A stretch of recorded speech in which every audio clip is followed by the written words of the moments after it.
আছি। তোমার কোনো আত্মীয় স্বজন দেখে ফেললে কি বলবা?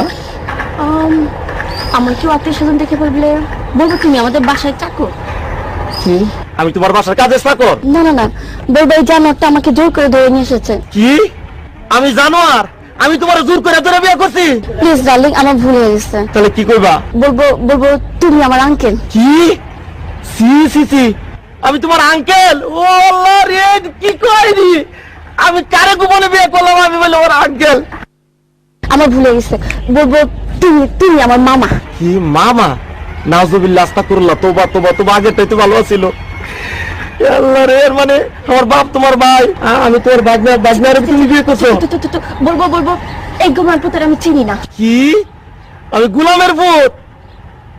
আল্লাহ রে, আমি বলে গোলামের পুত? তুমি গোলামের পুত্রের বিয়ে করছো না? তুমি আমার কথা শোনো। এই শোনো না, চলো না আমরা গান গেতে গেতে বাসায় যাই। শোনো, আমি তোমার একটা কথা কই, এখনো তো কেউ জানে না তোমার মতো এই জিনিসের যে আমি বিয়ে করছি গোপনে। তুমি একটা কাজ করো, তোমার আমি তালাক দিয়ে দেই, তুমি আমার তালাক দিয়ে দেবো, বুঝছো? হ্যাঁ ঠিকই করছি। না হলে কাম করো, তোমার দুটো পায়ে ধরে, তোমার পায়ে জুতা দিয়ে আমার 14 গোষ্ঠী কপালে 2টা বাড়ি দাও, আমার কপালে 4টা বাড়ি দাও, আর পাশের মধ্যে একটা লাঠি দিয়ে ভাঙ্গা হারিকেন দিয়ে দাও আমার মতো, আমি গান গাইতে গাইতে যাই।